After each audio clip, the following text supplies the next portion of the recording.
Bab 133. Alayanzong dan Bulizai berjalan sambil menuntun kuda hingga tiba di tepi sungai kecil. Melihat mereka pulang dengan muatan penuh, semua orang pun bersorak gembira. Tanpa perlu disuruh, sebagian orang langsung mengikuti ke halaman kecil untuk membantu membagikan beras, garam, benih, dan peralatan pertanian. Anlak Xiaoer juga ikut serta dengan riang, berlari-lari kecil. Ketika ia masuk ke rumah dengan gembira untuk mengambil gayung air, ia menyadari bahwa ulas Zitao tidak ada di tempat. Panci tanah liat tempat merebus obat ada yang tumpah dan menghamburkan rebusan obat. Satu lagi memang tidak tumpah tapi sudah kering, dan api di bawahnya sudah lama padam. Adik Zitao, ia berseru sambil menengok ke segala penjuru, ke kamar timur dan barat, namun tetap tidak menemukan ulas Zitao. Tidak ada suara menjawab. La berlari keluar rumah, menghampiri Alayanzong dengan wajah cemas, lalu berbisik panik, adik Zitao hilang. Alayanzong yang sedang sibuk mengatur pembagian bahan makanan langsung terkejut saat mendengarnya, namun ia tetap tenang. Ia segera meminta Bulizai untuk mengurus pembagian barang, lalu ia masuk kembali ke rumah utama bersama Ania Xiaoer, memeriksa lagi kamar timur dan barat. Memang benar, ulas Zitao tidak ada. Tiba-tiba ia melihat sebuah mangkuk porselen di atas tungku, menindih selembar kertas bertuliskan sesuatu, ingin menyelamatkan gadismu, datanglah ke hutan di selatan desa. Alayanzong langsung menyadari bahwa ulas Zitao telah diculik. Melihat keadaan dua panci obat itu, jelas bahwa ketika ia dibawa pergi, ia tidak sempat lagi mengurus api maupun obat. Mungkin karena tergesa-gesa atau panik, salah satu panci sampai tertumpah, satu panci sudah kering, menandakan bahwa api sempat menyala cukup lama, namun akhirnya padam sendiri karena tak ada yang menjaga. Ania Xiaoer pun melihat isi catatan itu. Melihat Alayanzong sedang mengerutkan kening dan berpikir dalam-dalam, ia cepat berkata, biar aku beritahu semua orang untuk menghentikan pembagian bahan makanan, lalu kita ramai-ramai ke hutan selatan menyelamatkan adik Zitao. Tunggu dulu, Alayanzong menahan tangan Ania Xiaoer, jangan panik. Terlalu banyak orang pergi belum tentu bisa menyelamatkan Zitao. Banyak orang berarti lebih kuat. Siapapun pelakunya, kalau kita ramai dia pasti takut. Anlak Xiaoer malah terlihat lebih cemas dari Alayanzong. Tidak perlu. Masalahnya, orang-orang tidak bisa bela diri. Kalau ikut pergi, justru hanya akan menjadi beban. Jangan ganggu mereka, aku sendiri yang akan mengurusnya. Mendengar kata itu, barulah Ania Xiaoer menghentikan langkahnya. Hanya kamu yang bisa bela diri, jadi cepatlah berangkat. Mengapa masih berdiri bengong begitu? Biarkan aku berpikir sebentar, kamu juga bantu aku menganalisisnya. Cepatlah menganalisis. Melihat Alayanzong tetap tenang, Ania Xiaoer hampir melompat ke atap karena terlalu cemas. Alayanzong kembali meneliti kertas itu dan keadaan sekitar, lalu berjalan 2 langkah di dalam ruangan, kemudian berkata, seseorang masuk ke rumah dan menculik Zitao tanpa membuat orang lain curiga. Ini berarti Zitao bahkan belum sempat berteriak, ia sudah dilumpuhkan. Lihat ruangan ini, selain satu panci tanah liat yang tumpah, tidak ada tanda-tanda perkelahian. Artinya, Zitao sama sekali tidak punya kesempatan untuk melawan. Mungkin ia hanya secara tak sengaja menjatuhkan panci saat dibawa pergi. Kalau begitu, itu artinya, penculiknya pasti punya kemampuan bela diri tinggi, ya. Adik Zitao dalam bahaya besar. Ania Xiaoer semakin panik. Memang ada bahaya, tapi setidaknya untuk saat ini dia masih aman. Mereka meninggalkan secarik pesan, itu menunjukkan bahwa target mereka adalah aku, bukan Zitao. Kalau mereka hanya ingin melukai atau membunuh, maka mereka tak perlu meninggalkan pesan apapun. Ania Xiaoer bergumam, benar juga, mereka menculik ulas Zitao untuk mengancammu. Tapi kenapa mereka harus mengancammu? Orang yang kukenal, musuh lama, kawan lama yang datang mencari masalah. Ujar Alayanzong dengan yakin. Mungkin orang dari kediaman Meide. Kediaman Meide, maksudmu Meide Nanfu. Dengan kemampuan seadanya dan kaki yang patah itu, mana mungkin dia bisa datang? Bukan dia, mungkin bawahannya, atau orang lain yang dibawanya. Siapapun juga, kalau datang ke sini pasti hanya cari mati. Jangan buang waktu mengira-ngira, cepat selamatkan orangnya dulu. Ania Xiaoer tak sabar dan sekali lagi mendesak Alayanzong untuk segera bertindak. Alayanzong memberi beberapa instruksi pada Ania Xiaoer, menyuruhnya kembali membantu membagikan barang-barang dan jangan sampai membuat orang lain panik. Setelah itu, Ia pun segera berbalik dan melangkah cepat keluar desa. Orang-orang masih larut dalam kegembiraan pembagian bahan makanan. Tak seorang pun memperhatikan Alayan Zong yang diam-diam pergi. Sementara itu, hati Ania Xiaoer sudah kacau balau. Ia tidak sanggup lagi ikut dalam pembagian dan memilih untuk diam-diam mengikuti dari belakang. Di sebelah selatan desa terbentang hutan pohon elem. Pohon-pohon itu sudah bertunas, daunnya muda dan hijau segar, dan telah muncul buah elem yang bisa dimakan. Setiap hari, para perempuan dan anak biasa datang untuk memetik buah elem dan dibawa pulang sebagai pengganti nasi. Rasanya cukup enak.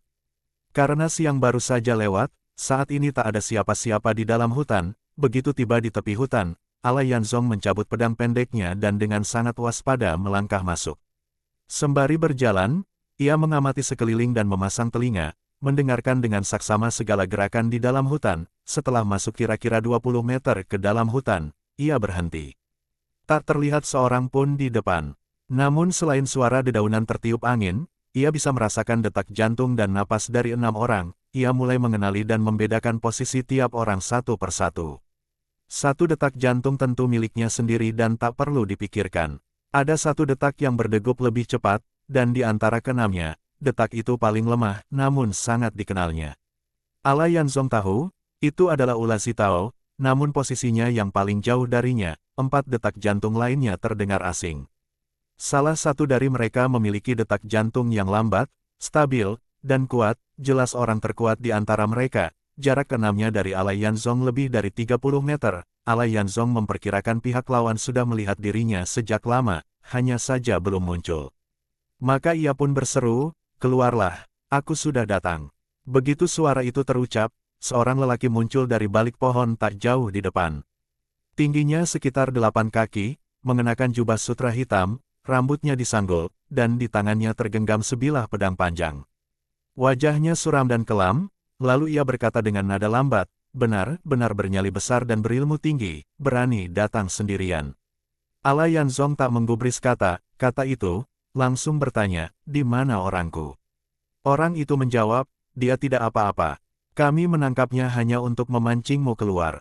Sekarang kamu sudah datang, dia tak ada gunanya lagi." Alayan Zong menahan amarah dalam hatinya, lalu berkata, "Kalau begitu, karena aku sudah datang dan dia sudah tak berguna, tidakkah kamu seharusnya membebaskannya?"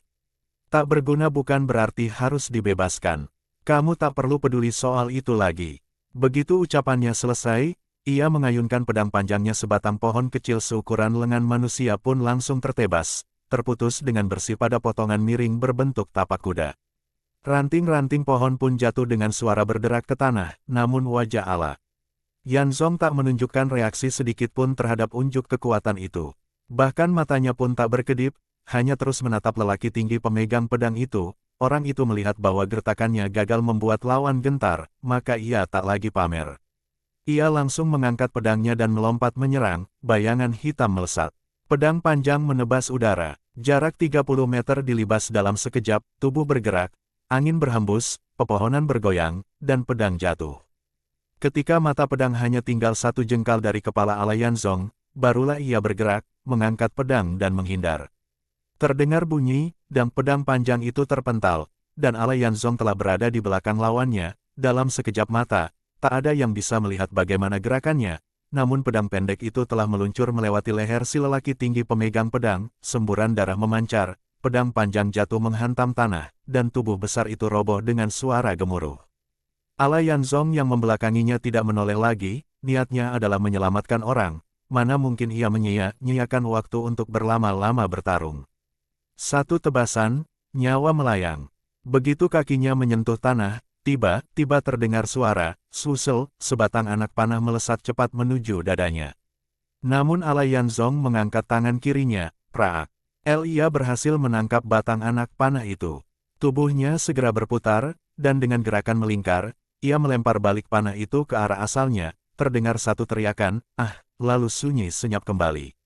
Bab 134. Suara itu datang dari sebuah gundukan tanah di sebelah kanan depan Alayan Zong.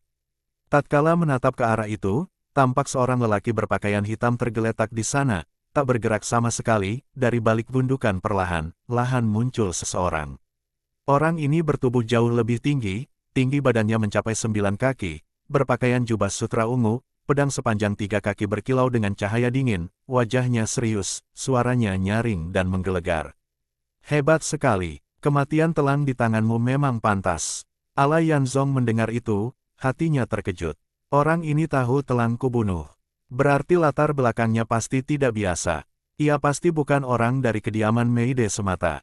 Ia pun langsung meningkatkan kewaspadaan, melihat cara berpakaian yang begitu mewah dan berwibawa. Tampaknya itu seragam pejabat, bukan pakaian orang dunia persilatan pada umumnya. Sepertinya memang tidak berkaitan dengan kediaman Meide, pakaian Meide Nanfu memang mewah. Namun hanya sebatas mewah saja, keseluruhan dirinya memancarkan aura orang kaya kampung, namun pakaian orang ini membuatnya teringat pada Telang. Telang juga mengenakan pakaian ungu, dan pakaian mereka memiliki potongan yang serupa, hanya berbeda warna. Bahkan orang berbaju hitam itu juga demikian.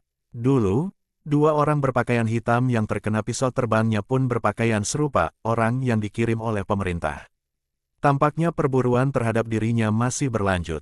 Raja belum melepaskan pengejaran terhadapnya, kebencian dalam hati Alai Yanzong semakin menguat. Kelompok ini benar-benar keji, bahkan tega menculik Ula Zitao untuk memaksanya muncul. Baiklah, aku datang.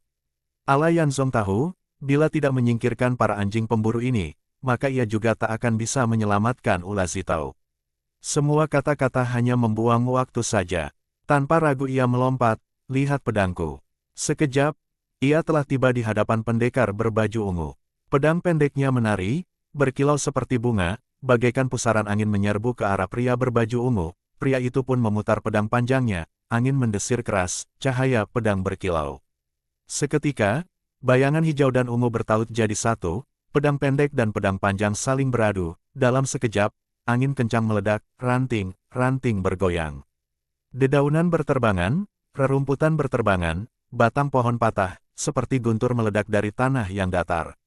Tak lama kemudian, angin reda dan pepohonan kembali tenang, segalanya menjadi sunyi. Pendekar berbaju ungu menopang tubuhnya dengan pedang, sudut bibirnya meneteskan darah, ekspresi tak rela membeku di wajahnya. Di dadanya, tepat di tengah, telah muncul lubang tembus pandang. Alai Yanzong meraba dadanya, ternyata penuh darah segar, jubah biru kehijauannya telah terbelah oleh sabetan pedang.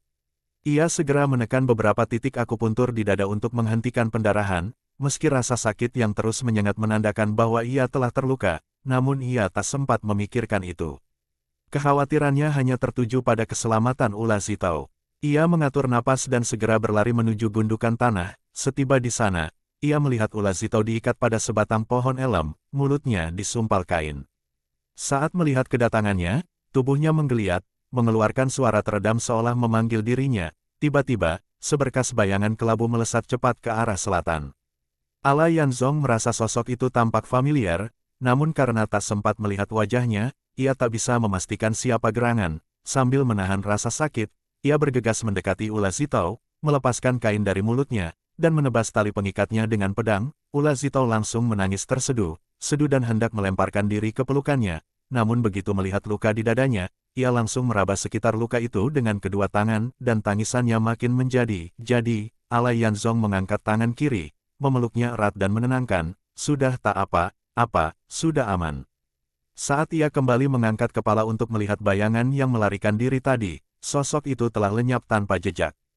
Hanya suara derap kuda yang terdengar menjauh dengan cepat. Begitu tangisan Ula Zitao mulai mereda, Alai Yanzong bertanya, apa kamu sempat mengenali wajah orang itu? Ula Zitao menengadah dengan air mata masih mengalir dan berkata, itu Ye Liha. Ye Liha. Alai Yanzong terkejut juga. Ye Liha, dari kediaman Meide, ahli istana dalam. Jadi, Meide Nanfu memang telah berkhianat, membocorkan keberadaan kita.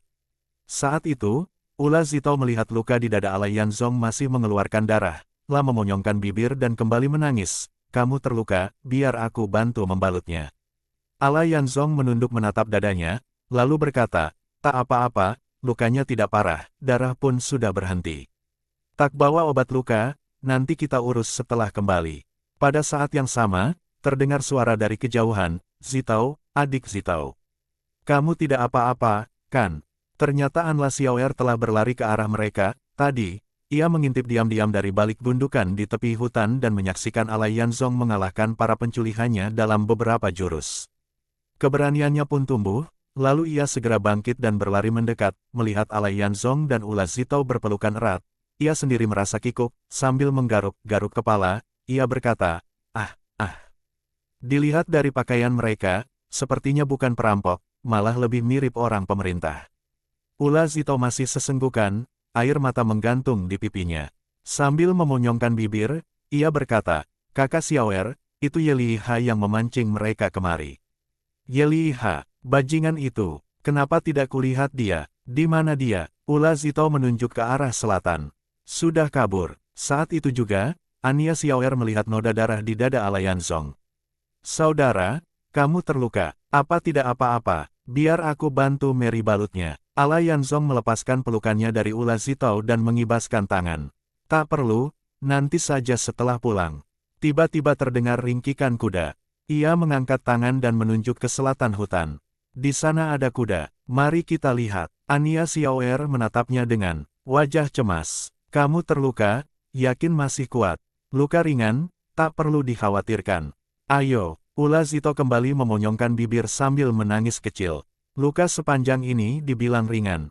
Meski begitu, ia tetap mengikuti Alai Yanzong menuju sisi selatan hutan. Mereka berjalan sekitar 40 hingga 50 meter, dan benar saja, tampak 3 ekor kuda diikat di bawah pohon, sedang memakan rumput. Ania Xiaoer segera berlari ke sana, melepas tali pengikat, dan menuntun kuda itu ke arah mereka. "Pas sekali, kita bisa naik kuda pulang." Meskipun para penculik itu keji, mereka malah meninggalkan 3 ekor kuda bagus. "Lumayan juga." Alai Yanzong melihat senyum di wajah Ania Xiaoer dan tak tahan untuk menatapnya tajam. "Jadi maksudmu kita harus berterima kasih pada para penculik itu?" Ania Xiaoer segera sadar bahwa ucapannya tadi keliru, dan buru-buru mengelak. Bukan begitu. Maksudku, anggap saja ini rampasan perang kita." "Tapi yang paling aku sesali," adik Zitao sampai ketakutan. Ia kembali melirik Alai Yanzong dan berkata, "Dan yang lebih membuatku marah adalah saudara kita sampai terluka. Cepat naik kuda, nanti kita balut lukanya dengan baik." Akhirnya, mereka bertiga menaiki kuda.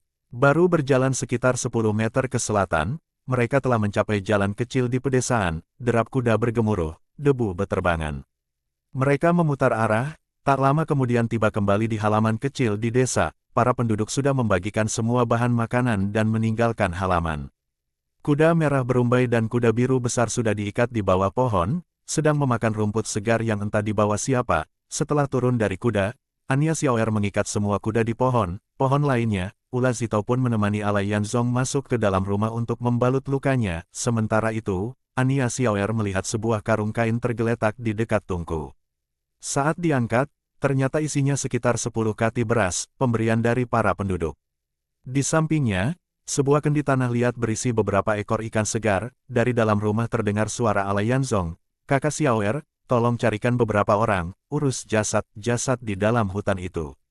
Ania Xiaoer menjawab dan segera keluar dari halaman, pergi mencari Guli Zai. Setelah Ula Zitao mengoleskan obat luka dan membalut dada Alai Yanzong, ia membuka buntalannya dan mengeluarkan sehelai jubah panjang berwarna abu, menggantikan jubah biru yang telah robek. Alai Yanzong menggerakkan bahunya dan merasa tidak ada yang terlalu mengganggu.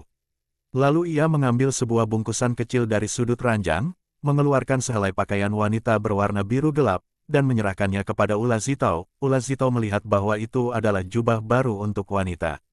Ia tidak langsung memakainya, tetapi memeluknya erat dan kembali menangis lirih. Alai Yanzong tidak mengucapkan sepatah kata pun untuk menghibur, hanya memeluknya dengan erat.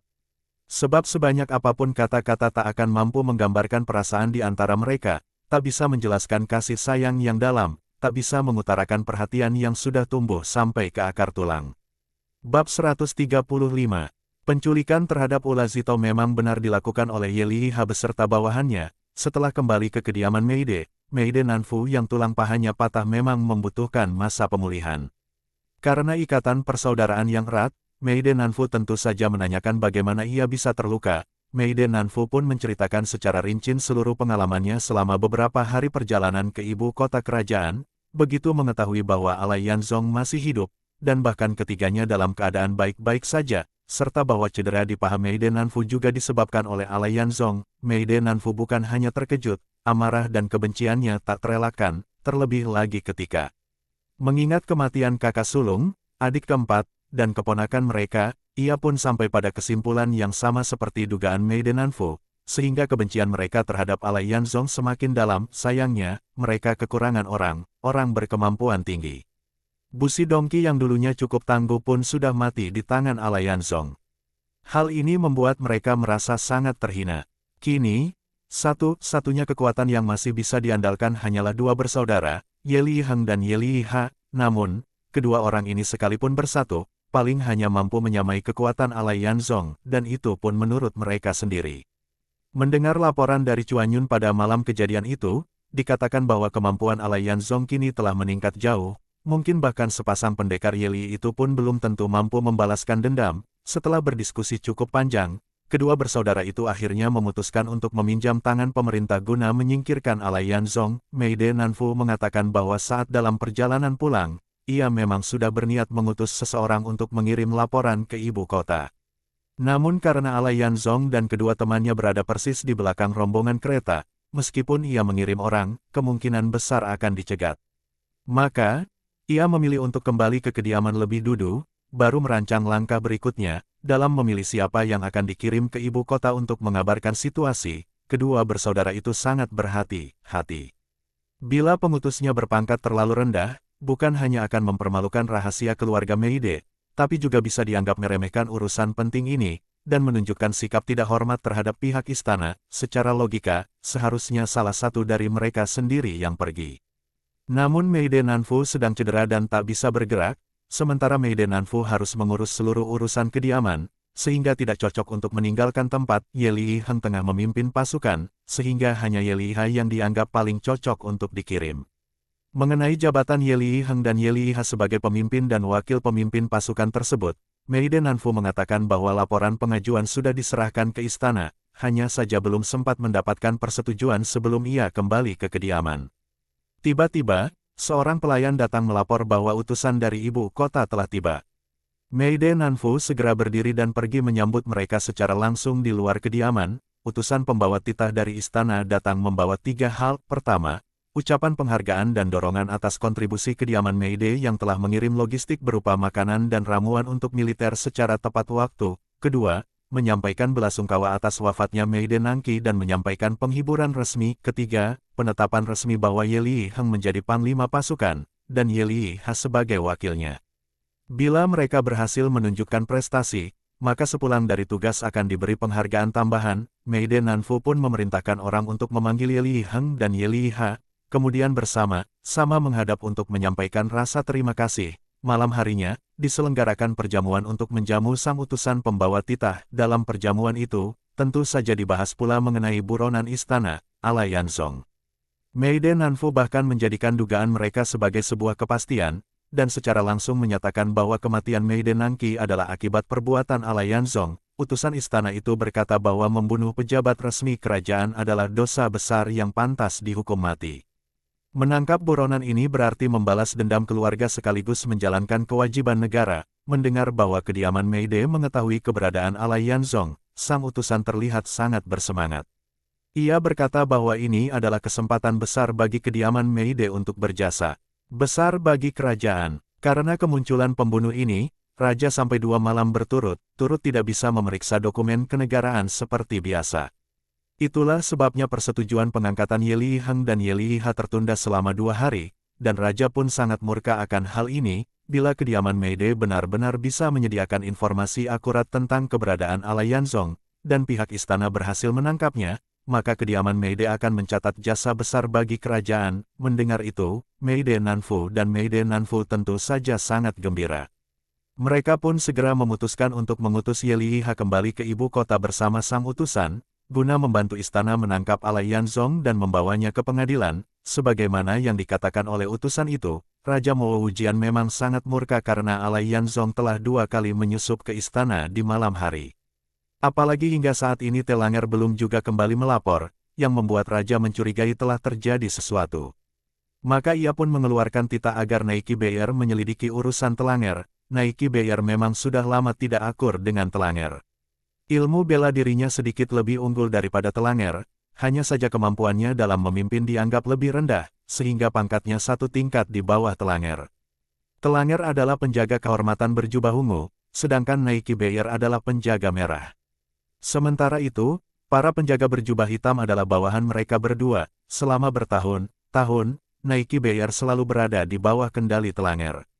Kini, setelah mendengar langsung dari Raja bahwa Telanger telah hilang tanpa jejak dan dirinya diperintahkan untuk menyelidikinya, tentu ia merasa sangat senang, bahkan dalam hati berharap agar Telanger memang benar-benar sudah mati. Jika demikian, maka jalan baginya untuk naik pangkat akan terbuka. Setelah menerima titah kerajaan, ia segera mulai melakukan penyelidikan secara diam-diam. Ia menelusuri kembali seluruh jalur yang pernah dilewati Telanger dalam beberapa hari terakhir. Dari penyelidikan awalnya, ia menyimpulkan bahwa Alai Yanzong sangat mencurigakan, dan sangat mungkin Telanger telah tewas di tangannya. Hanya saja, karena belum ditemukan jasad Telanger, ia tidak berani menyatakan kesimpulan itu secara resmi.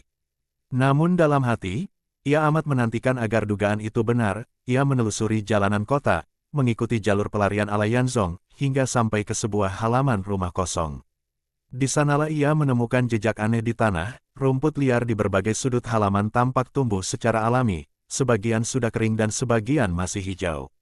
Namun di tengah-tengah halaman, tampak satu hamparan rumput yang tidak menunjukkan rumput mati sama sekali, dan rumput mudanya pun tampak seperti pernah terinjak, menunjukkan adanya jejak perkelahian. Ia memeriksa lebih teliti, dan di antara helai rumput hijau itu, ia menemukan noda darah berwarna hitam yang telah kering dan menggumpal.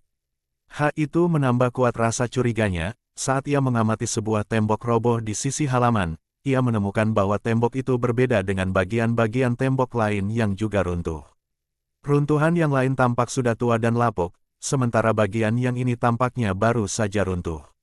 Di atas rerumputan sekitar juga tampak jejak kaki, menandakan bahwa seseorang baru saja datang ke sana dalam 2 hari terakhir. Kebetulan sekali, tembok yang runtuh itu menutupi sebuah sumur tua yang sudah mengering.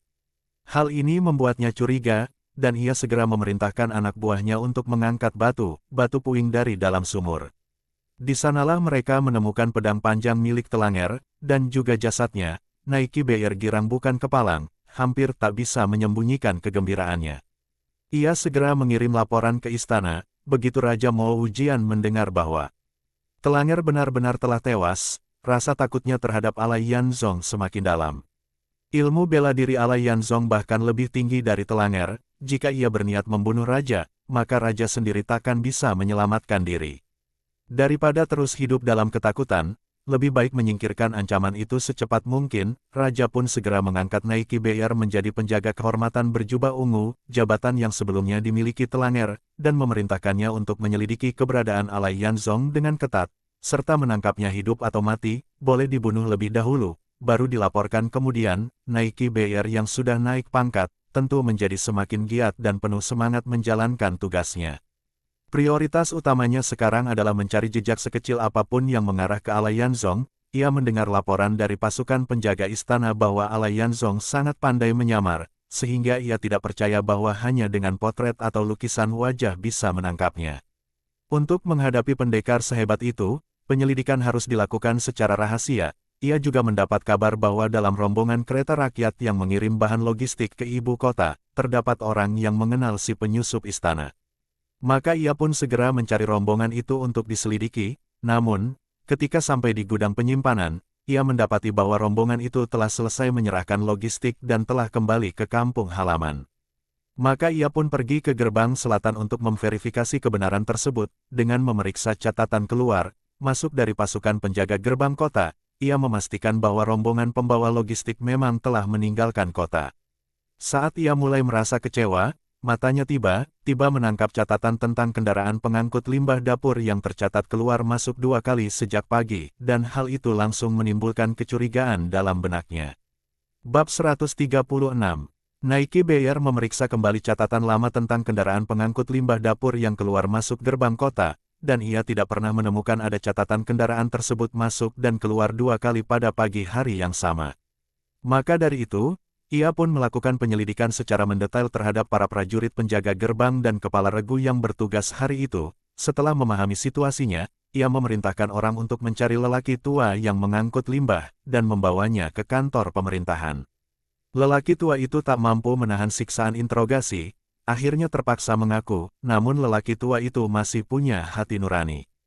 Ia tidak menyeret Andi Singer dan suaminya, sehingga pasangan itu pun berhasil lolos dari malapetaka. Ia hanya mengatakan bahwa 3 orang dari kelompok Alai Yanzong mengancamnya di tengah jalan.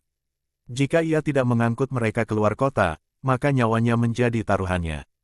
Karena terpaksa di bawah ancaman, ia pun menyembunyikan mereka di dalam tong kayu dan menyelundupkan mereka keluar kota bersama kendaraan limbah, karena tidak ingin menimbulkan lebih banyak masalah, dan karena ketiganya sudah keluar kota, ia pun tidak melaporkan kejadian itu ke pejabat berwenang. Naiki Beyer percaya bahwa siapapun yang sudah sampai di hadapan kantor pemerintahan ini takkan berani berbohong, maka ia pun mempercayai pengakuan lelaki tua tersebut.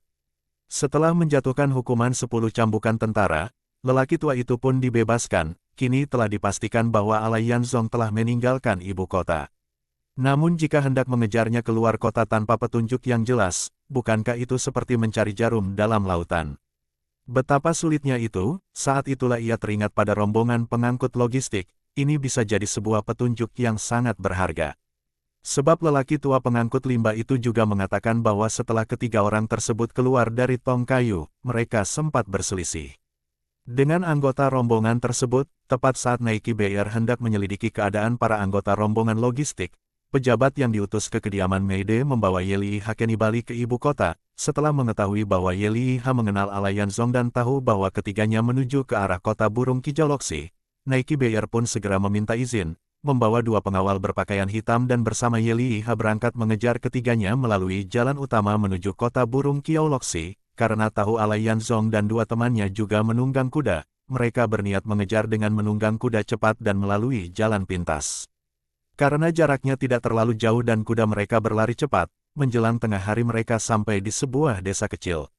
Mereka pun berniat mampir ke rumah penduduk untuk makan dan beristirahat. Kebetulan mereka melihat asap dapur mengepul dari cerobong sebuah rumah. Mengira bisa mendapatkan makanan hangat, mereka pun mendekat untuk meminta tumpangan. Naiki Beyer dan yang lainnya memasuki pekarangan, dan mendapati seorang gadis muda sedang merebus obat di samping tungku. Mereka pun masuk ke dalam rumah dan menanyakan apakah ada makanan dan minuman. Gadis itu ternyata adalah Ula Zitao. Melihat sekelompok orang masuk ke pekarangannya, ia buru-buru menambahkan beberapa potong kayu bakar ke bawah kendi tanah liat. Para tamu segera masuk ke rumah, dan ia pun berdiri menyapa mereka, karena pencahayaan dalam ruangan. Dan karena orang yang paling depan adalah pria tinggi dan kekar, tubuh mungil Ye Liha yang berada di belakangnya pun tertutup oleh bayangannya, namun Ye Liha melihat dengan jelas, dan seketika mengenali Ula Zitao. Ia lalu membisikkan pelan di belakang Naiki Beyer, "Tangkap dia, dia adalah perempuan dari buronan negara itu." Sementara itu, Naiki Beyer berpura-pura bertanya pada Ula Zitao, "Apakah ada makanan?" Ula Zitao teringat bahwa bubur encer di dalam periuk itu disisakan untuk Alai Yanzong. Kini datang beberapa orang, jelas tidak cukup untuk semuanya. Saat ia masih ragu hendak menjawab apa, Naiki Beyer tiba sudah mengulurkan tangan dan menotok titik syarafnya. Ula Zitao tak sempat melawan, bahkan belum sempat berteriak pun, langsung ditangkap dan diikat.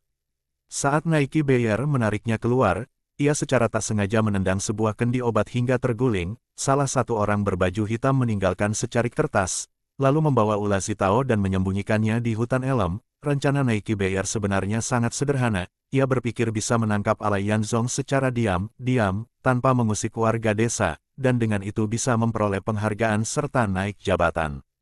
Namun tak disangka, rencana itu malah membuat 3 orang kehilangan nyawa, dan impiannya untuk meraih kemuliaan serta kekayaan pun hancur. Ye Liha, yang gagal membunuh Alai Yanzong, merasa takut bahwa Alai Yanzong tidak akan membiarkannya hidup.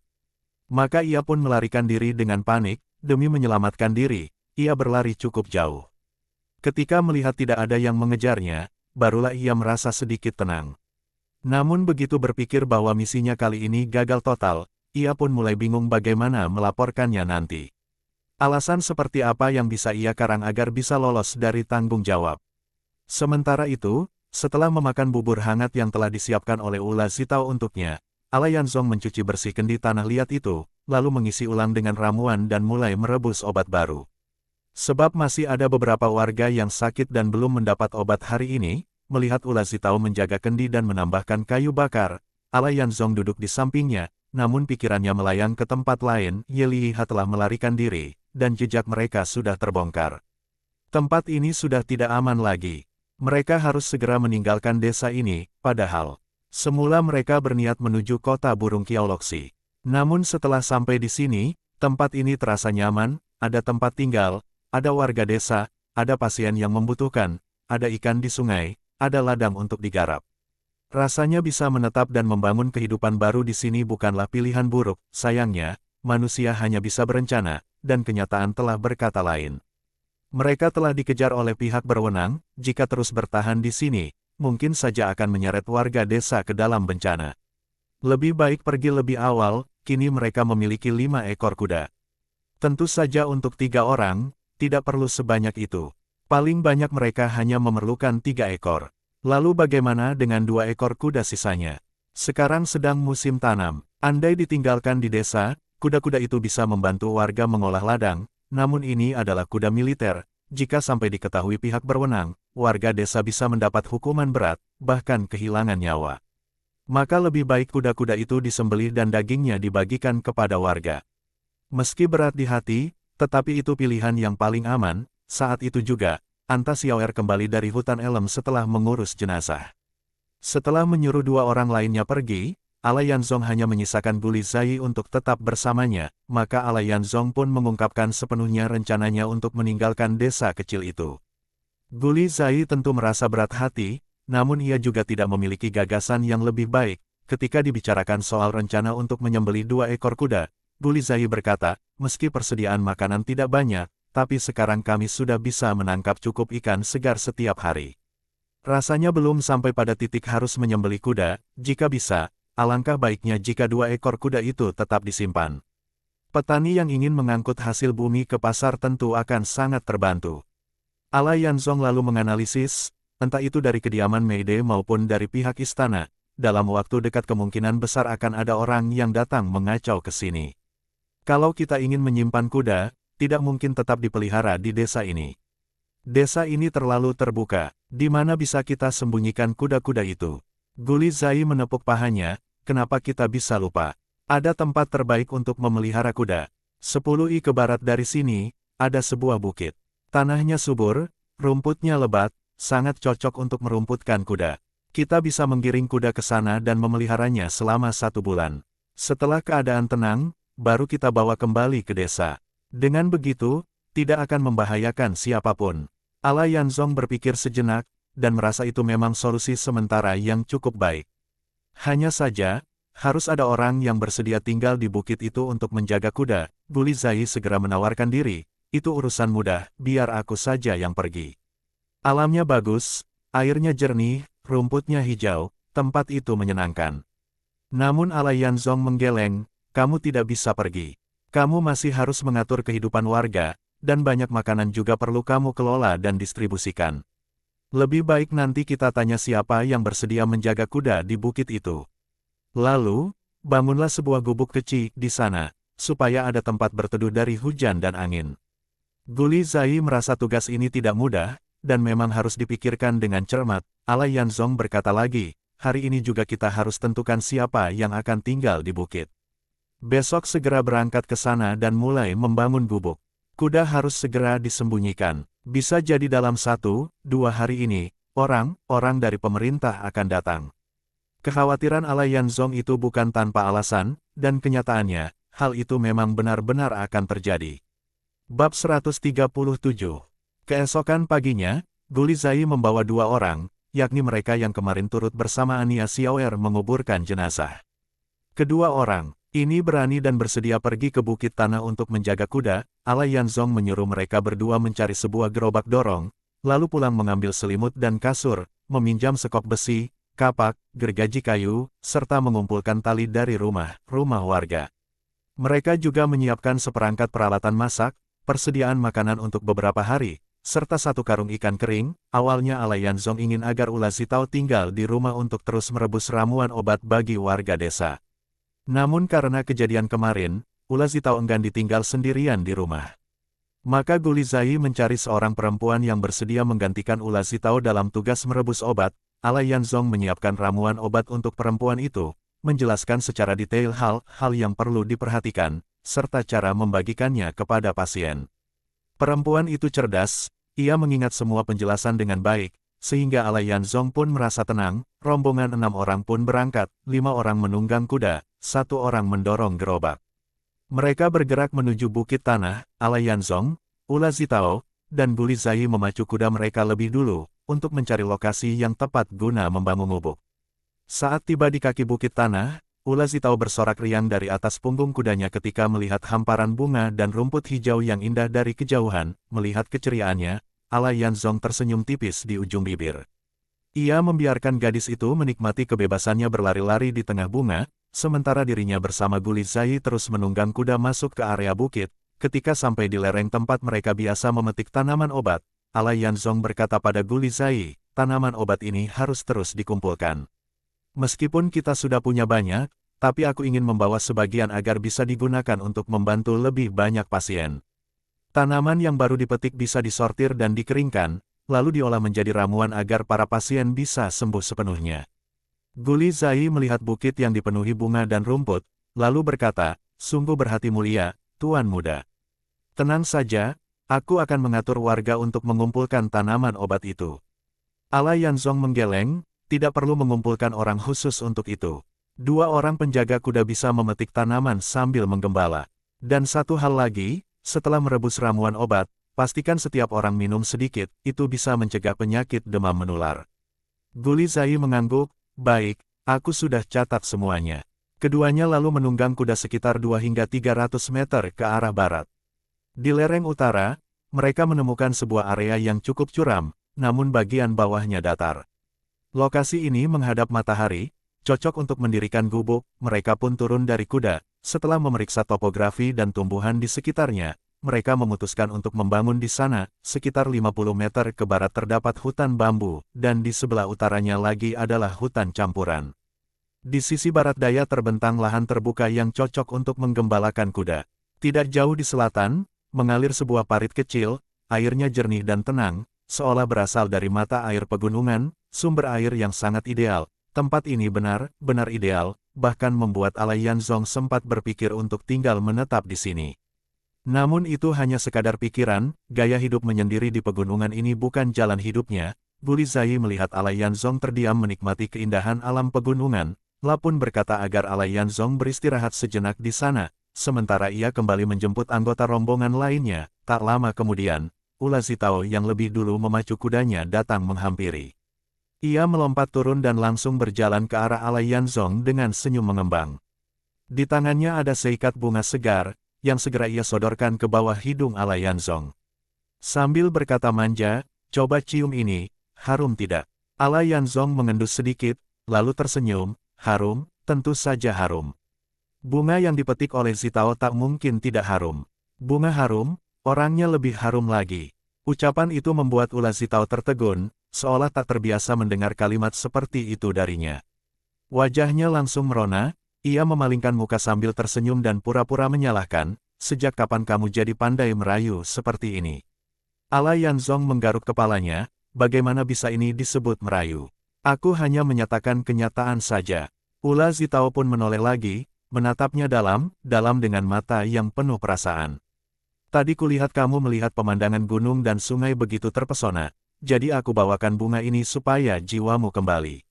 Alayan Zong tersenyum nakal, mana bisa bunga liar dan rumput liar mencuri jiwaku. Hanya orang sungguhan yang bisa. Ula Zitao akhirnya tertawa terbahak, semakin lama semakin tak masuk akal.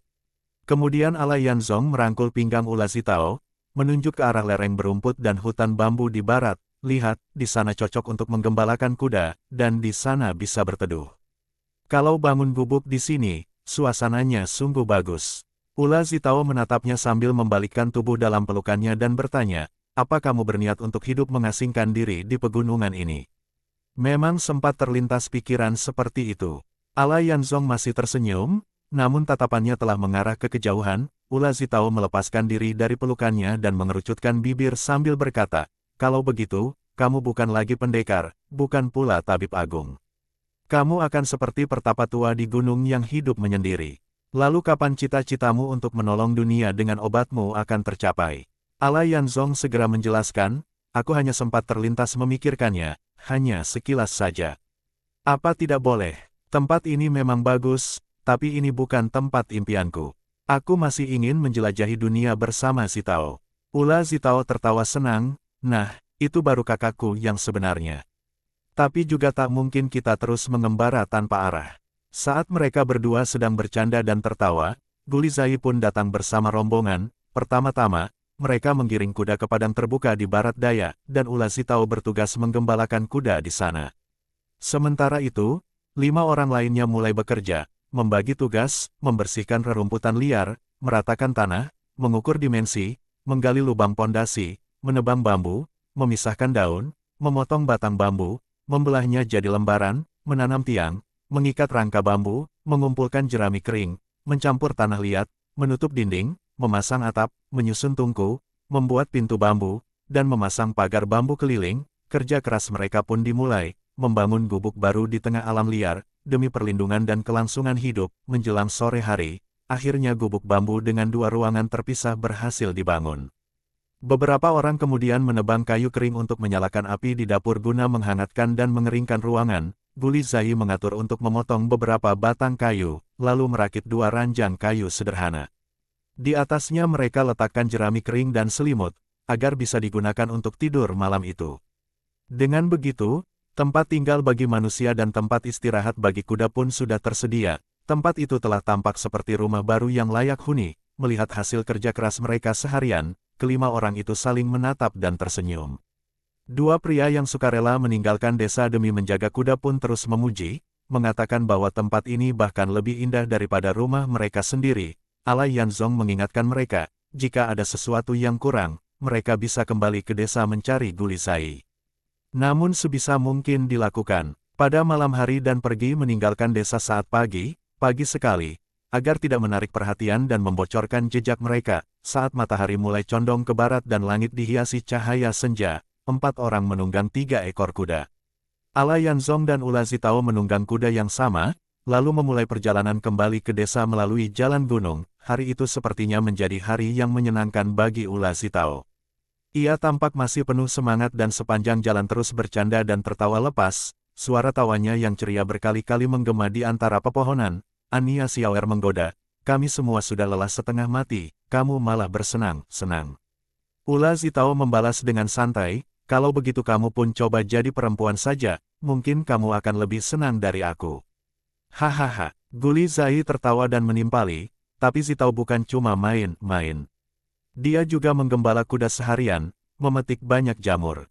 Itu juga pekerjaan berat. Ula Zitao mengangkat setangkai bunga di tangannya dan berkata dengan ceria, dan juga bunga. Melihat bunga-bunga segar dalam genggaman gadis itu, Alayanzong pun berkata, kamu petik bunga sebanyak ini lagi. Lama-lama semua bunga di gunung akan habis dipetikmu. Ula Zitao menjawab serius, bunga harum patut dipetik, jangan tunggu hingga kering hanya untuk mematahkan rantingnya. Bunga yang seharum dan seindah itu memang pantas dipetik. Hari belum gelap ketika keempat orang itu tiba di pinggiran desa. Tiba-tiba, Alayanzong mengangkat tangannya dan berkata dengan suara pelan, berhenti. Sepertinya ada orang yang masuk ke desa. Bab 138. Pendengaran Alayanzong berbeda dari orang biwa, ia sudah mendengar suara derap kaki kuda. Semua kuda di desa berada di pihak mereka, jika terdengar suara kuda, sudah tentu itu berasal dari orang luar, meski yang lain tidak mendengar apa-apa, namun mereka mempercayai kemampuan Alayanzong. Maka mereka menarik kendali kuda dan berhenti. Alayanzong turun dari kudanya, lalu menunjuk ke hutan di sebelah utara, seraya berkata, kalian pergi ke sana, sembunyilah di dalam hutan dulu, jika aku tidak datang mencari kalian, jangan sekali-kali keluar. Gulizai dan 2 rekannya pun segera turun dari kuda, diam menarik tali kendali kuda dan berlari menuju hutan. Alayanzong sendiri mengendap-endap masuk ke desa, saat itu adalah waktu para penduduk desa sedang menyiapkan makan malam, maka seharusnya jalanan sepi. Ketika Alayanzong muncul di jalanan, ia melihat beberapa ekor kuda perang berdiri rapi di ujung selatan desa, tepat di depan halaman kecil tempat tinggal Alayanzong dan 2 rekannya. Meskipun langit sudah mulai gelap, namun masih cukup terang untuk mengenali wajah orang. Di atas 6 ekor kuda duduk 5 orang berpakaian hitam. Melihat pakaian mereka, tidak ada bedanya dengan pasukan pengawal berjubah hitam. seorang pria kecil berbaju biru baru saja keluar dari halaman dan langsung berkata kepada orang di tengah yang menunggang kuda, "Tidak ada orang." Namun saat ia menoleh dan melihat Alayanzong sudah berdiri di hadapan mereka, ia buru-buru mengangkat tangan dan menunjuk, lalu segera mengubah ucapannya, "Itu dia orangnya." Setelah berkata demikian, ia segera memanjat kuda dan mundur ke belakang. Alayanzong langsung mengenalinya, pria kecil berbaju biru itu adalah Ye Liha.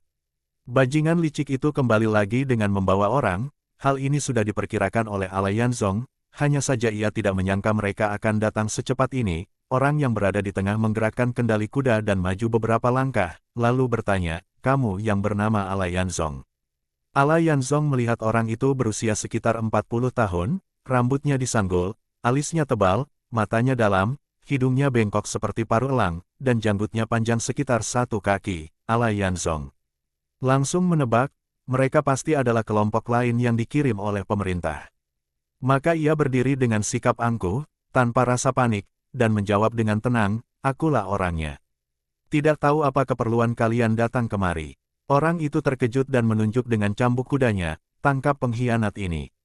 4 orang berbaju hitam lainnya segera memacu kuda mereka ke depan, dengan cepat mengepung Alayanzong, lalu mencabut pedang panjang mereka dan menusuk ke arahnya. Alayanzong berpikir, baru saja menyatakan identitas sudah langsung menyerang, sungguh sewenang, menang. Ia pun segera mencabut belati dan menggerakkan tubuhnya. Langsung terdengar suara, dang-dang-dang-dang, keempat pedang panjang berhasil ditangkis satu persatu, dan keempat ekor kuda itu mulai berputar mengelilinginya, sementara 4 pedang panjang kembali menusuk bergantian. Awalnya Alayanzong berniat menebas kuda mereka lebih dahulu dengan pedangnya, agar keempat orang itu kehilangan keunggulan di atas kuda. Namun begitu ia mengayunkan pedangnya, niat itu berubah.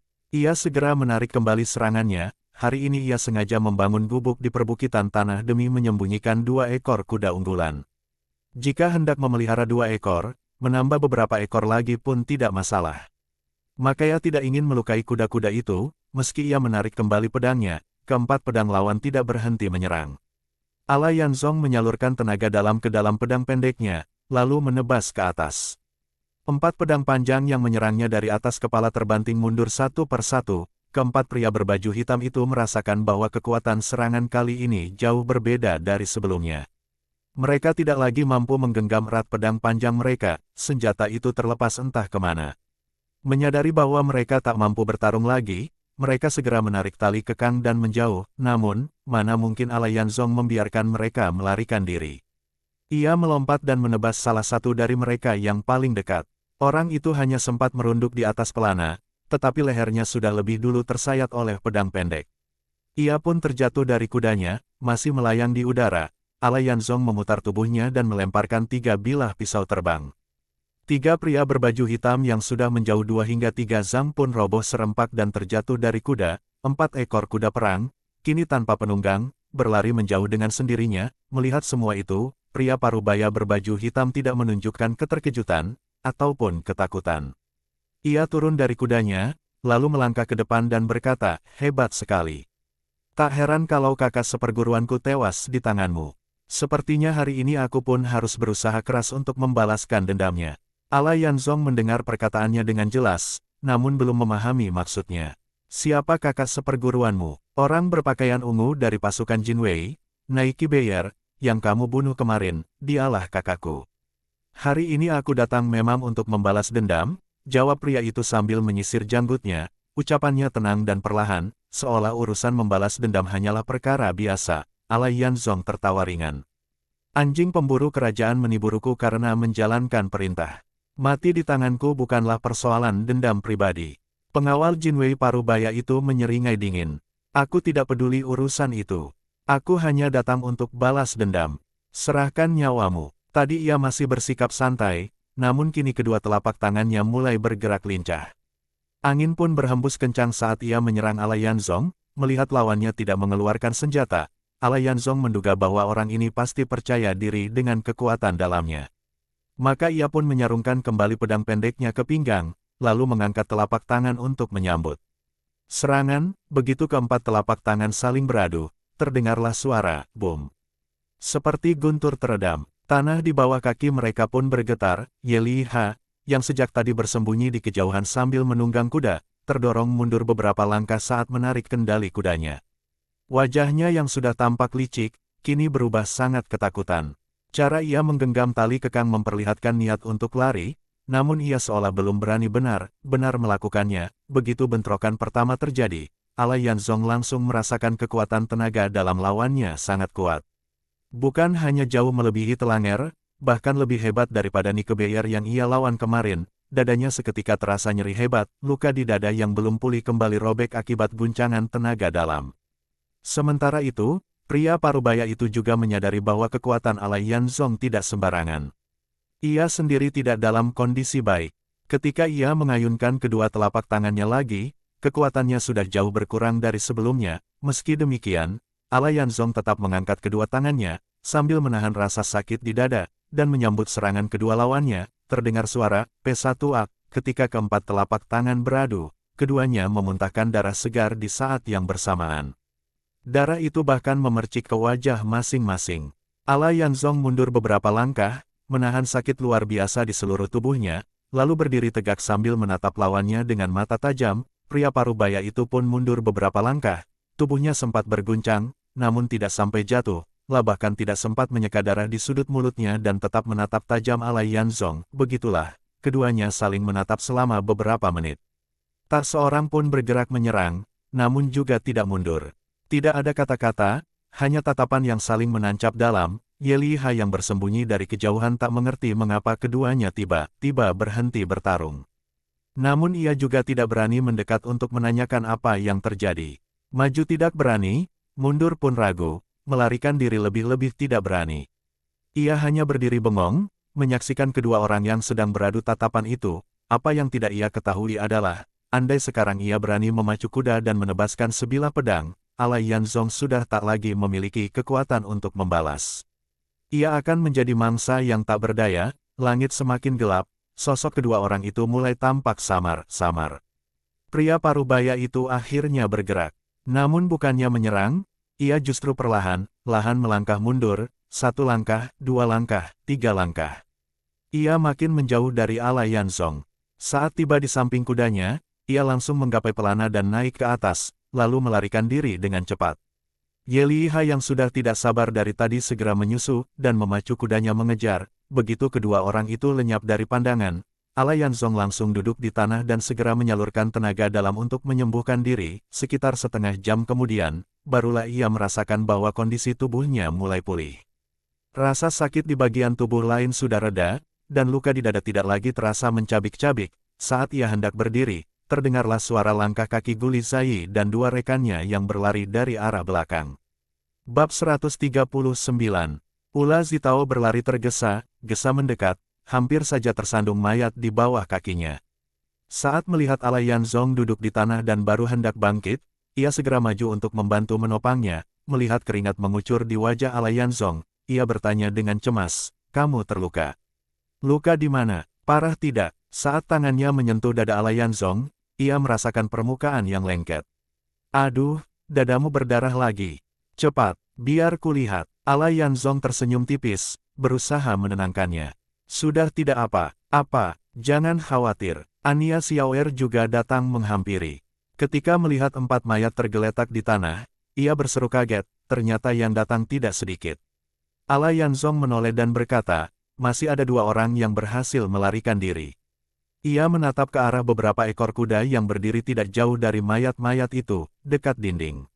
"Zitao, bantu kakak Xiaoer tarik tali kendali kuda-kuda itu, jangan sampai kabur." Ula Zitao menatapnya sejenak dan bertanya, "Kamu yakin bisa sendiri?" Ala Yanzong mengibaskan tangan, "Pergilah, aku tak apa-apa." Padahal kenyataannya, ia terluka cukup parah. Meskipun telah menyalurkan tenaga dalam untuk meredakan nyeri, tubuhnya belum sepenuhnya pulih. Kondisinya saat ini bahkan tidak sekuat orang biasa. Setelah Anla Xiaoer dan Ula Zitao berhasil menangkap dan mengikat keempat ekor kuda itu, Guli Zai juga datang dengan membawa 3 ekor kuda. Ketika melihat situasi yang terjadi, ia pun terkejut bukan main. Kali ini datangnya lebih banyak lagi. Ini harus bagaimana? Ala Yanzong menarik napas dalam lalu berkata, "Aku perlu merepotkan Paman Guli. Tolong cari beberapa orang untuk membawa keempat ekor kuda ini ke perbukitan tanah. sembunyikan seperti yang sebelumnya. Dan mayat ini, tolong cari orang untuk mengurusnya juga. Baik, Guli Zai mengangguk, lalu membawa ketiga ekor kuda itu ke dalam halaman dan mengikatnya. Sebelum pergi memanggil bantuan, Ula Zitao dan Ania Xiaoer juga menarik keempat ekor kuda itu ke dalam halaman. Alai Yanzong berjalan terlatih, tatih mengikuti mereka. Setelah masuk ke dalam rumah, ia langsung duduk di tepi dipan dan beristirahat sejenak. Ula Zitao menyusul masuk dan segera menyalakan lampu minyak. La membantu Alai Yanzong melepaskan pakaian, dan terlihat dadanya sudah berlumur darah segar. Astaga, separah ini, seru Ula Zitao penuh cemas dan iba. Sakit tidak? Alai Yanzong tersenyum pahit. Tentu saja sakit, tapi tidak separah yang dibayangkan. Tolong bantu bersihkan dulu. Ula Zitao segera mengambil buntalan, mencari kapas dan kain bersih untuk menyeka darah. Ania Xiaoer yang sudah menambahkan jerami ke kandang kuda juga masuk ke rumah. Saat melihat kondisi Alai Yanzong, ia pun merasa sedih dan berkata penuh perhatian, sepertinya lukanya robek lagi. Ini lebih sakit daripada luka baru. Ia ingin membantu, tapi tidak tahu harus berbuat apa, lalu berusaha merobek kain putih untuk perban. Namun karena lengan kirinya belum pulih, kain itu pun tak bisa ia sobek. Ula Zitao sambil mengoleskan obat luka berkata, Kakak Xiaoer, kamu tidak usah repot-repot, lebih baik panaskan air dudu. Anta Xiaoer mengangguk, kembali melirik Alai Yanzong, lalu pergi ke ruang tengah untuk menyalakan api. Setelah membalut luka, Ula Zitao membantu Alai Yanzong melepas pakaian yang berlumur darah, menggantikannya dengan pakaian bersih, lalu menyuruhnya naik ke kang dipan berpemanas untuk berbaring dan beristirahat sejenak. Namun Alai Yanzong mengangkat tangan dan berkata, tidak perlu terlalu memperhatikanku, aku bisa mengurus diriku sendiri. Maka ia duduk bersila, kembali menyalurkan tenaga dalam untuk memulihkan diri. Melihatnya sudah masuk ke dalam keadaan meditasi, Ula Zitao tidak mengganggunya lagi. Ia mengambil pakaian berdarah itu, menutup pintu perlahan, lalu keluar ke halaman untuk mencucinya. Saat itu, Guli Zai sudah datang membawa beberapa orang, mendorong gerobak dan membawa sekop. Mereka mengangkut keempat mayat dari jalanan, lalu membawanya ke kuburan tua untuk dikubur. Ketika Ula Zitao selesai mencuci dan menjemur pakaian di halaman, Ania Xiaoer juga sudah berhasil merebus air. Ia menimba setengah baskom air panas dan hendak membawanya ke dalam, namun Ula Zitao masuk dan mengambil alih baskom itu. Biar aku saja, Kakak Xiaoer masak saja, iya. Air mendidih itu masih sangat panas. Ula Zitao mencelupkan handuk ke dalamnya, lalu dengan lembut mengusap darah di wajah Alai Yanzong. Alai Yanzong merasakan hangatnya uap air menyapu wajahnya, dan juga menghangatkan hatinya. Ia pun menyadari hembusan napas hangat dari hidung Ula Zitao mengenai wajahnya. Ditambah wangi tubuh khas gadis muda yang menyegarkan, membuatnya merasa tenteram dan nyaman. Benar-benar menikmati momen hangat itu. Ula Zitao melihat Alai Yanzong masih duduk bersila dengan mata terpejam, tampak khusyuk. Ia tak bisa menebak apa yang sedang dipikirkan pria itu. Ia hanya terus membersihkan wajahnya dengan telaten, lalu membuka pakaiannya untuk mengusap darah di dadanya, namun pikiran Alai Yanzong sudah tidak tenang lagi. Ia tidak bisa melanjutkan penyaluran tenaga dalam dengan tenang, dan akhirnya membuka matanya, lalu diam-diam menatap Ula Zitao yang sedang serius membersihkan darah dari tubuhnya. Di bawah cahaya lampu minyak, pipi kemerahan dan wajah lembut Ula Zitao, dengan posisi kepala miring dan tubuh sedikit kondong, membentuk pemandangan yang begitu indah dan memikat. Setelah selesai membersihkan darah, Ula Zitao mengangkat kepala dan mendapati Alai Yanzong sudah menatapnya dari tadi. Ia langsung memelototinya dengan menhia dan berkata, kupikir kamu sedang bermeditasi. Rupanya diam-diam mencuri pandang. Alai Yanzong tidak bisa menahan tawa. Tadinya memang sedang bermeditasi. Tapi kamu mengusapku dengan air panas begitu, mana bisa tenang.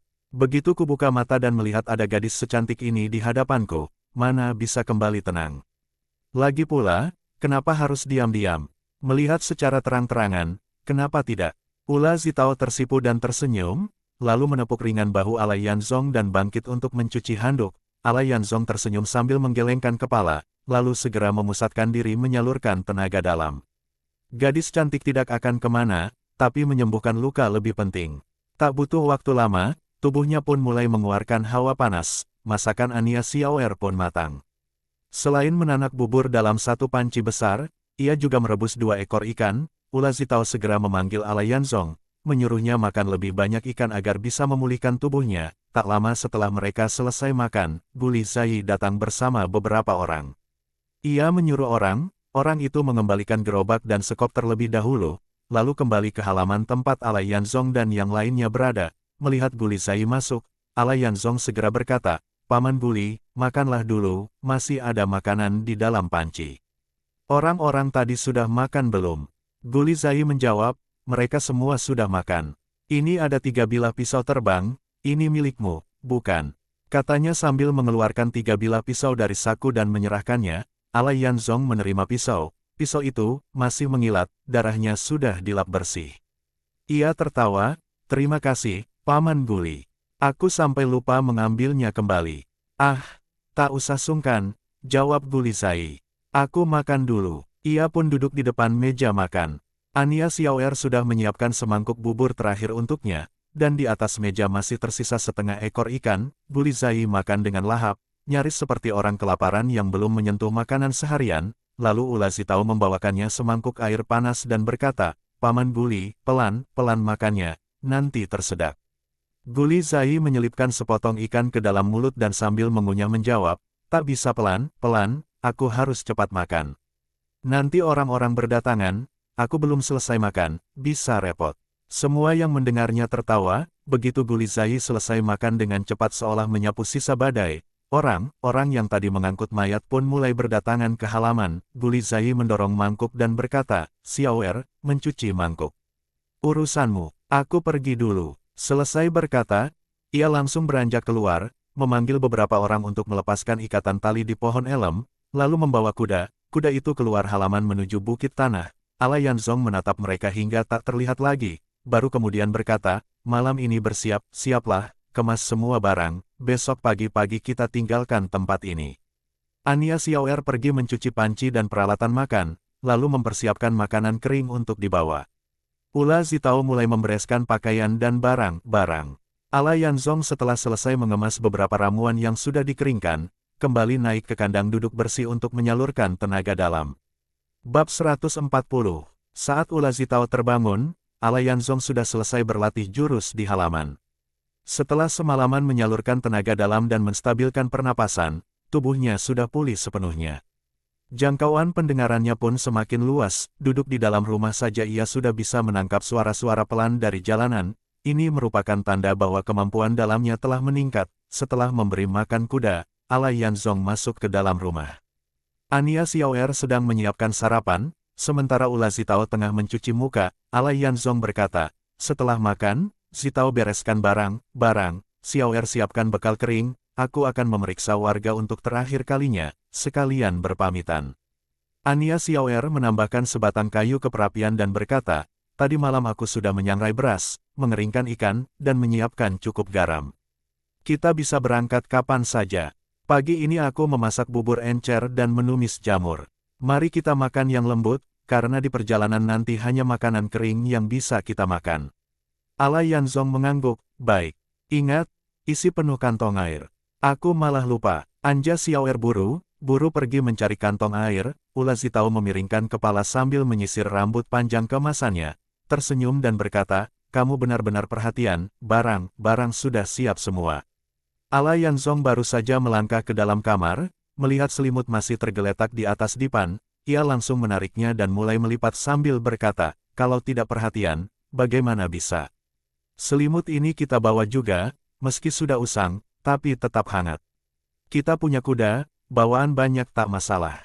Ula Zitao terpaku sejenak, "Aduh, aku malah lupa." Alai Yanzong menggeleng pelan, "Sungguh, sepasang orang ceroboh." Ula Zitao langsung menghentikan tangannya yang sedang menata rambut, dan bertanya, "Siapa dengan siapa sepasang?" Alai Yanzong tidak menoleh ke arahnya, hanya sibuk melipat selimut, juga tidak menyadari kalau makna ucapannya mulai berubah arah. Ia menjawab begitu saja, "Kamu dan Xiaoer sepasang."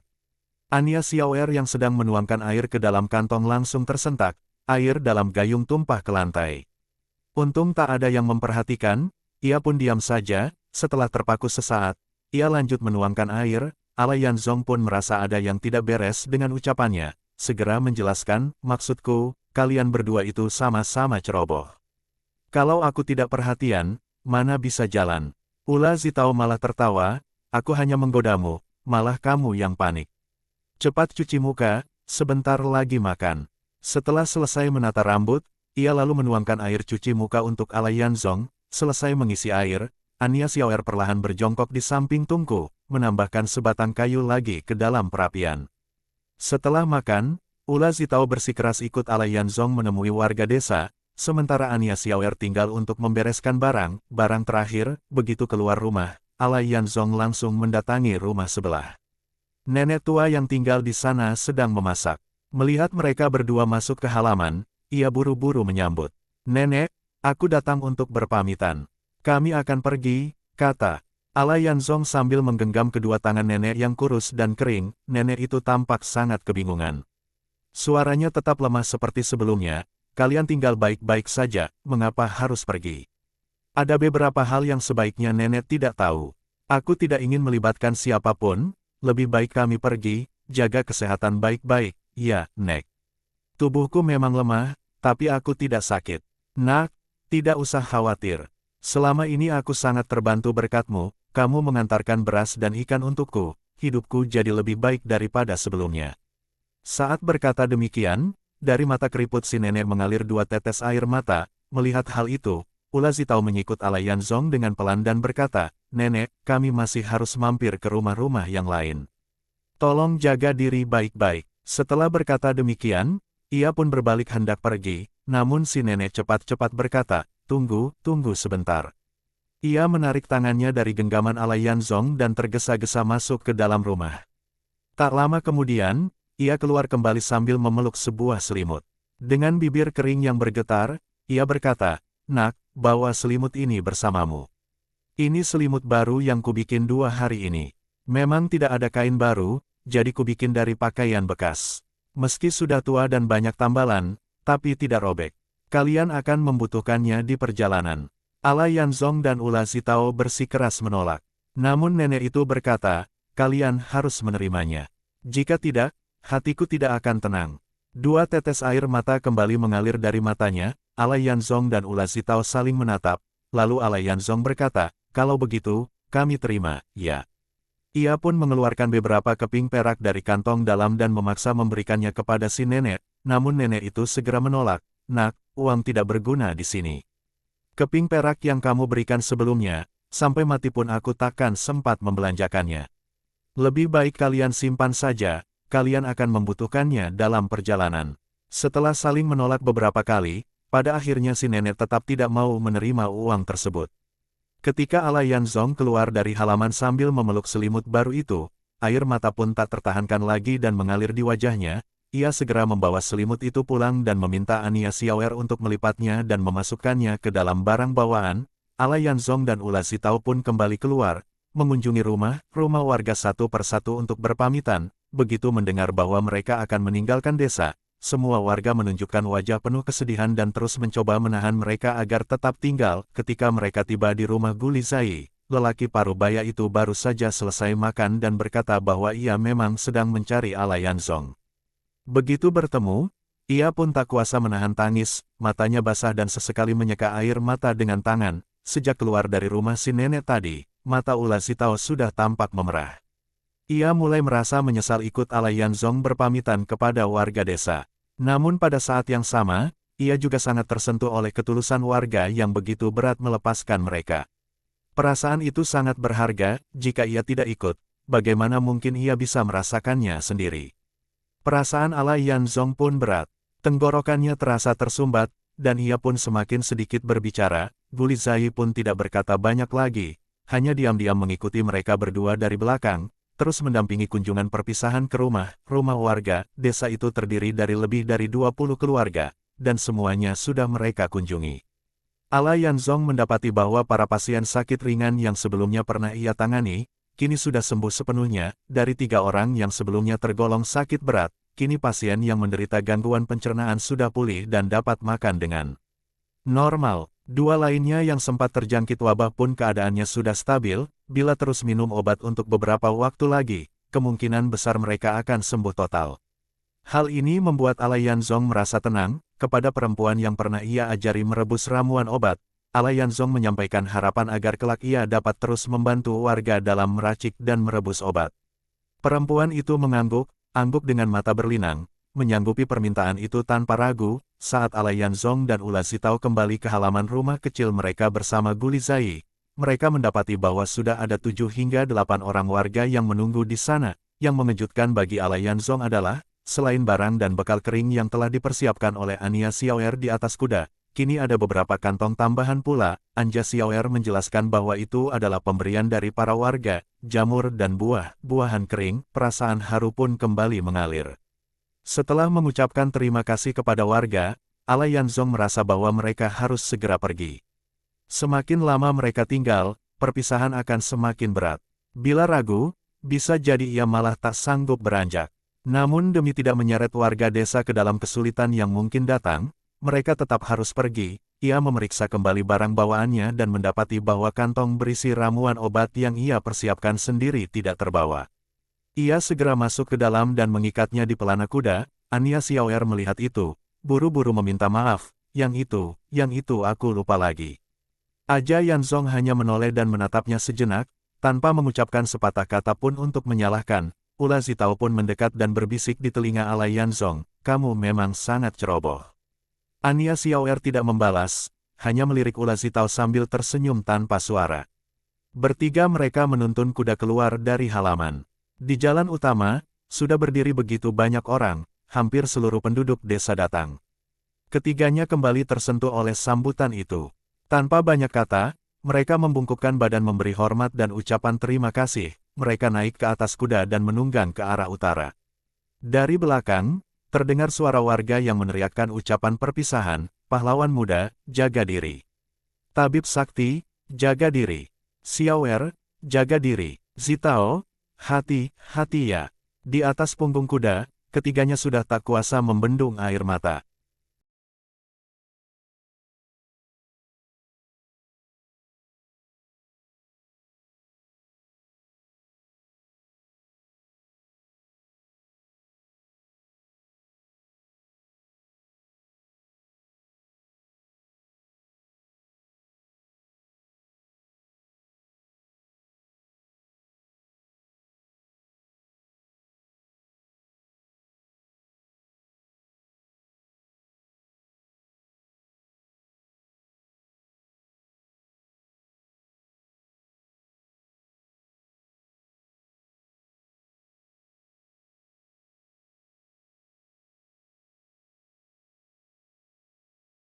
Bersambung